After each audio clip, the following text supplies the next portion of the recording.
आप देख रहे हैं डार्क फाइल्स। तो चलिए बढ़ते हैं आज की इस कहानी की ओर। दिल खुशियों से भरा हो या ना हो, बारिश शुरू होते ही मेरा दिल खुश हो जाता है। दिन भर बारिश होगी, पानी की धारा ऊंचे स्थान से बहकर सीधा तालाब के एक कोने तक बहेगी, जहां उस धारा के विपरीत ढेर सारी मछलियां कूदने की कोशिश करेंगी। उसी जगह जाकर मैं मछली पकड़ने के लिए बैठ जाता था। उस समय फिशिंग मेरा पैशन था।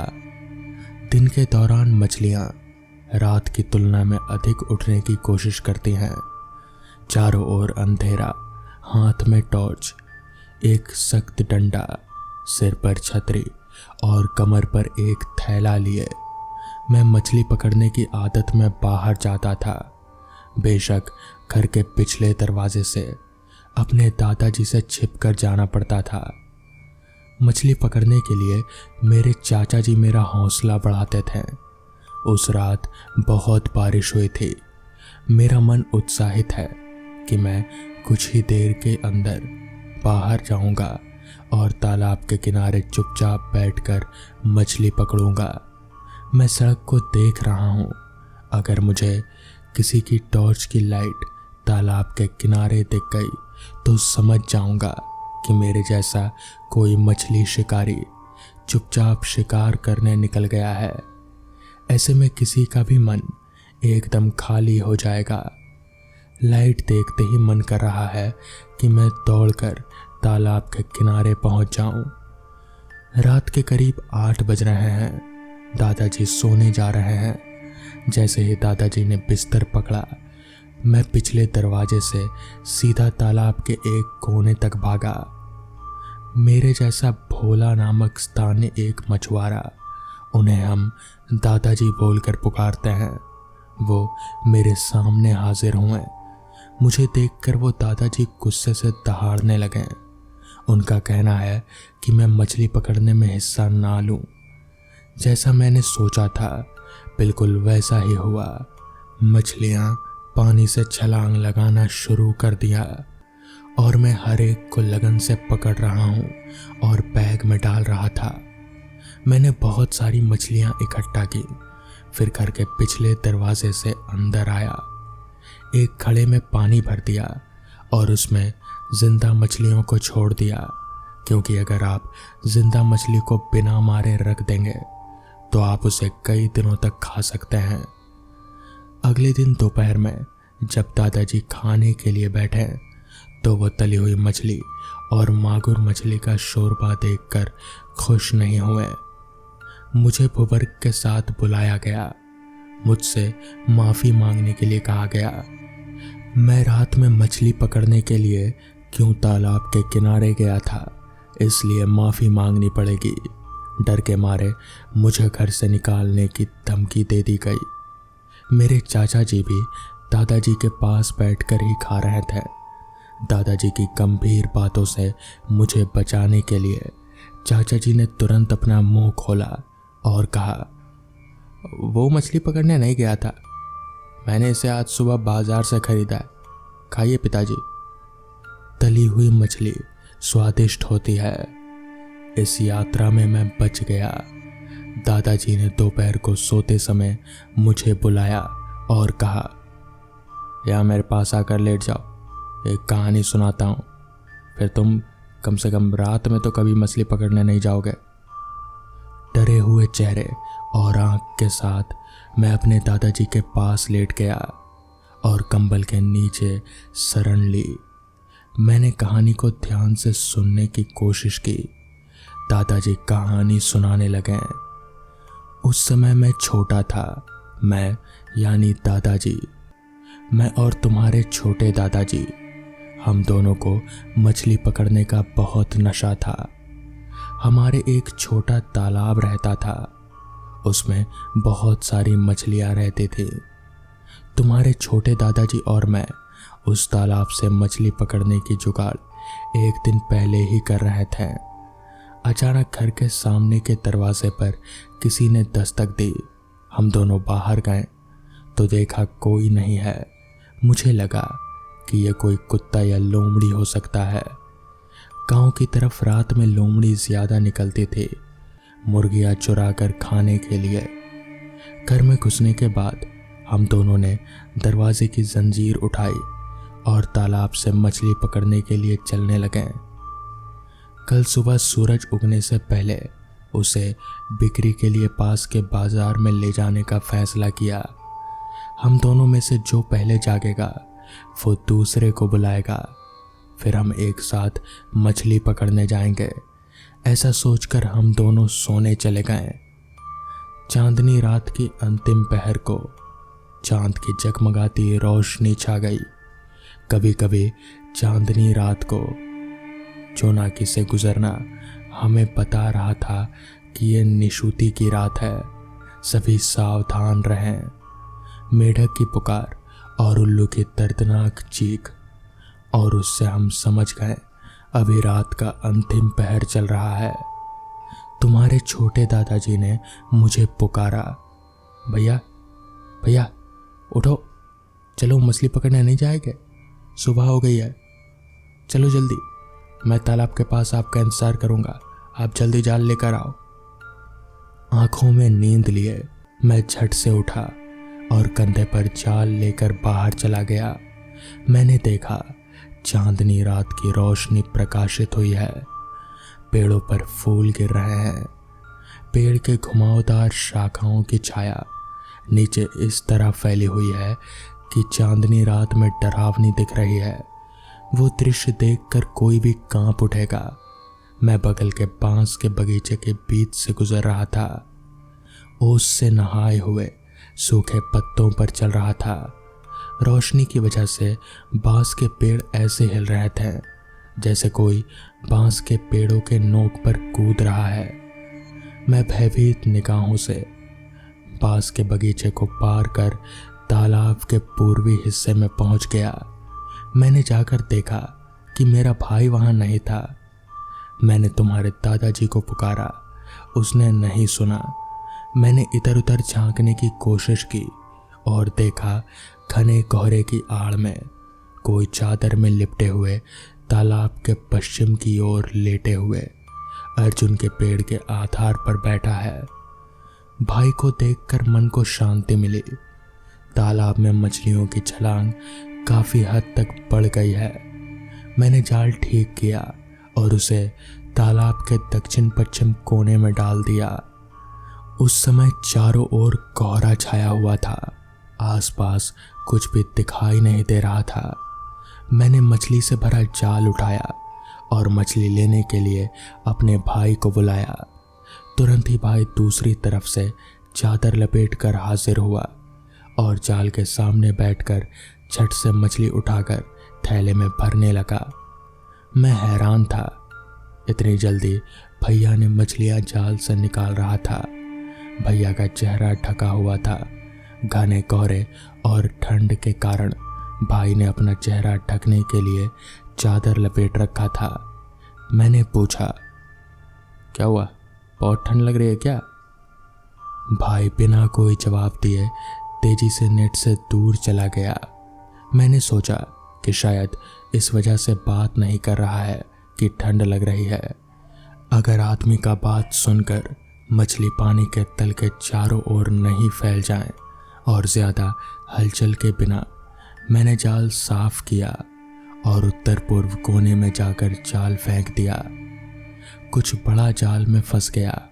मैंने मदद के लिए भाई को बुलाया। तुरंत मेरे भाई को उस तालाब के किनारे मेरे पास ही दिखाई दिया। मैं फिर से हैरान हुआ, इतनी जल्दी दूसरी तरफ से वो कैसे आ रहा है। एक घुटने पानी के नीचे जाल को ऊपर खींचते हुए मैंने देखा कि एक बड़ी मछली फंसी हुई है। मैंने धीरे से जाल उठाया। मैंने देखा कि कैसे मेरा भाई 10 हाथ की दूरी बनाकर कूद रहा था। मुझे लगा शायद बड़ी मछली पकड़ी गई है, इसलिए वो मजे ले रहा होगा। मेरे लिए अकेले बड़ी मछली को संभालना मुश्किल हो रहा था। बड़ी मछली जाल के साथ संघर्ष करते हुए पानी में गिर गई। जैसे मछली जाल से भागने लगी, वैसे ही भाई ने पानी में कूदकर बड़ी मछली को पकड़ने की कोशिश कर रहा था। उनके हाथ में और वो बैग था वो नहीं दिख रहा था, और देखा कि भैया ने पानी पर बड़ी ही सहजता से चल रहा था। पानी पर चलते चलते वो तालाब के बीच चला गया। ये दृश्य देखकर मैं डर के मारे चुप हो गया। मैंने मन ही मन सोचा कि ये मेरा भाई नहीं हो सकता, कहीं ना कहीं कुछ तो गड़बड़ ज़रूर होगी। मैंने बहुत सावधानी से उस जाल की रस्सी को अपने हाथ से खोल दिया जो मेरे हाथ में बंधी थी, और मैं इधर उधर देखे बिना सीधा घर की ओर भागने लगा। मछली खाने वाला भूत वो मेरे पीछे दौड़ रहा था। मैंने घर का दरवाज़ा ज़ोर से खटखटाया। माँ ने जानना चाहा कि आखिर इतनी रात को कौन दस्तक दे रहा है। मैं चिल्लाने लगा और कहा, मैं गोपाल मछली पकड़ने गया था, आप जल्दी से दरवाज़ा खोलो। माँ ने झट से दरवाज़ा खोला और मुझे अंदर ले लिया। दरवाजे पर कील ठोक दिया। अचानक बाहर से किसी ने कर्कश आवाज़ के साथ रोते हुए दरवाजे के सामने से गायब हो गया। मैंने तालाब के किनारे जो कुछ देखा वो सब घर के सारे मेंबर्स को बताया। मेरा भाई भी उठ गया। घटना को सुनकर सभी के रोंगटे खड़े हो गए। जब मैं ये सोचकर उठा कि सुबह हो गई है, तब तक सुबह नहीं हुई थी। तब आधी रात का समय था। भोर होने में तब तक 2 घंटे बाकी थे। उन दिनों घड़ियां नहीं हुआ करते थे, इसलिए कितनी रात हुई है मुझे कुछ आइडिया नहीं था। इसके अलावा चांदनी रात की रोशनी इतनी विकसित होती है कि वो सुबह के समान लगती है। अगली सुबह पिताजी ने उठा और जाल ले आया। जाल फटा हुआ था और मछली के कांटों के साथ तालाब के किनारे कचली मच्छियों के सिर भी पड़े हुए थे। तभी पिताजी ने कहा, इस बार तो बच गया, ये निशी का काम था। जो मेरे भाई की आवाज़ की नकल कर रहा था ये वो ही थी, कच्ची मछली खाने वाला भूत। उन्होंने मुझे बरगलाया और मुझे ले गया, और जितनी मछली मैं पकड़ रहा था उस भूत ने घने कोहरे की आड़ में सारी मछलियाँ खा ली। भूत को बड़ी मछली का लालच था, इसलिए वो उसे पकड़ने के लिए पानी पर चलने लगा। अगर उसे पर्याप्त मछली नहीं मिलती तो शायद मैं आज जिंदा नहीं होता। भूत ने गुस्से में आकर जाल भी फाड़ दिया, क्योंकि मैं मछली पकड़े बिना ही वहाँ से भाग गया था। इसलिए उस दिन के बाद से हम दोनों भाई अब कम से कम रात में तो मछली पकड़ने नहीं जाते थे, और दिन के उजाले में ही जाते थे। जब लोग सड़कों पर रहते हैं तभी हम मछली पकड़ने जाते थे। दादाजी की सारी कहानी सुनने के बाद मैं बहुत ज़्यादा डर गया, और उस दिन के बाद से मैं कभी भी रात में मछली पकड़ने नहीं गया। अगले दिन मूसलाधार बारिश हो रही थी। चाचा जी ने कहा, आज तुम मछली पकड़ने नहीं जा रहे हो? तो इस पर मैंने कहा, नहीं, अब अंधेरा हो चुका है, अब नहीं, अगली सुबह जाऊंगा। तो दोस्तों, ये थी आज की पहली कहानी। तो चलिए बढ़ते हैं आज की दूसरी कहानी की ओर।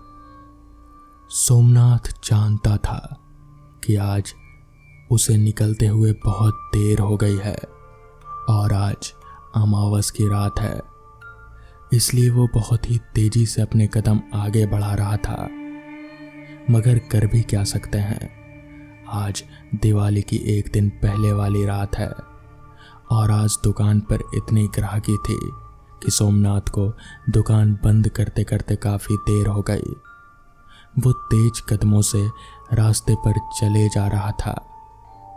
उस रास्ते पर दूर दूर तक सोमनाथ के अलावा और कोई शख्स नजर नहीं आ रहा था।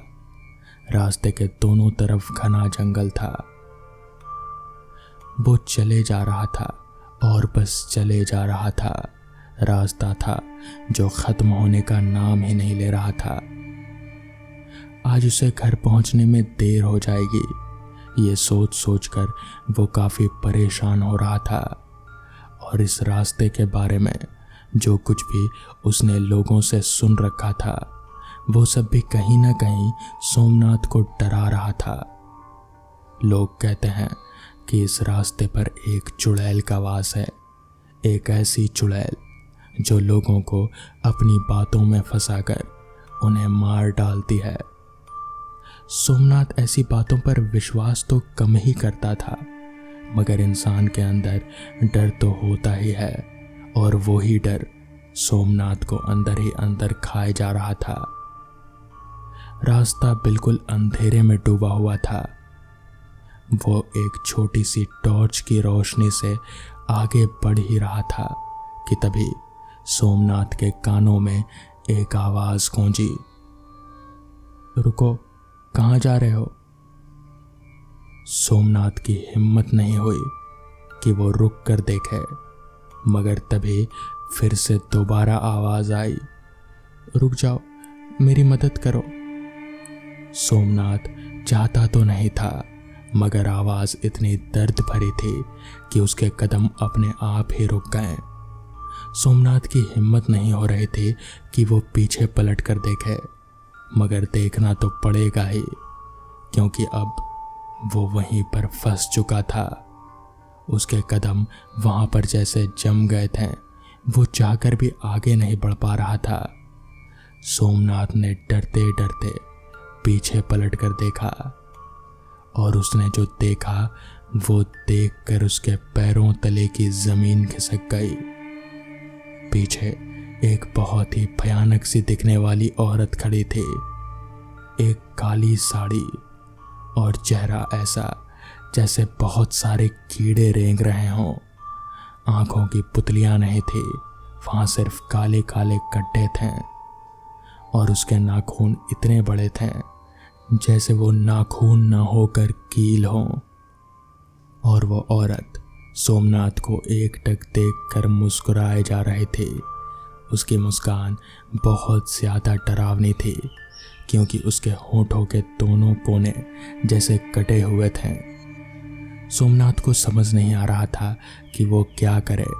वो भागना तो चाह रहा था, मगर अपने पैर नहीं उठा पा रहा था, जैसे किसी ने उसके पैर नीचे से पकड़ रखे हों।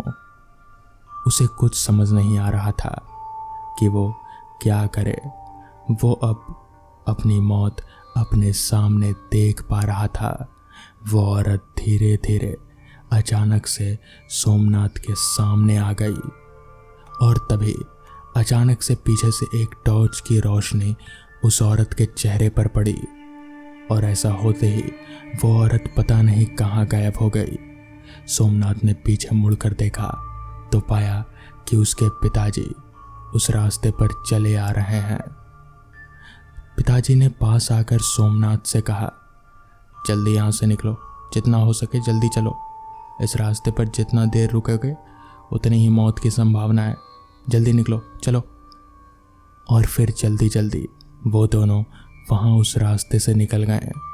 फिर उसके पिताजी ने कहा, मुझे पता था कि आज तुम्हें आने में देरी हो जाएगी, इसलिए मैं आ गया। और इस रास्ते से मत आया करो, वो जो गांव के पीछे वाला रास्ता है ना, थोड़ा बड़ा पड़ेगा, उसी से आओ। यह रास्ता रात के लिए सही नहीं है। देख लिया ना तुमने, मैंने कहा था ना। चलो अब घर चलो। और उस दिन के बाद से सोमनाथ रात को कभी भी उस रास्ते से घर नहीं गया। तो दोस्तों, ये थी आज की कहानियाँ। अगर आपको ये कहानियाँ पसंद आई हों तो वीडियो को लाइक और चैनल को सब्सक्राइब करना ना भूलें। तो मैं आपका दोस्त आर्यन जल्द ही मिलूँगा आपसे ऐसी ही नई कहानियों के साथ। तब तक के लिए अपना ख्याल रखें।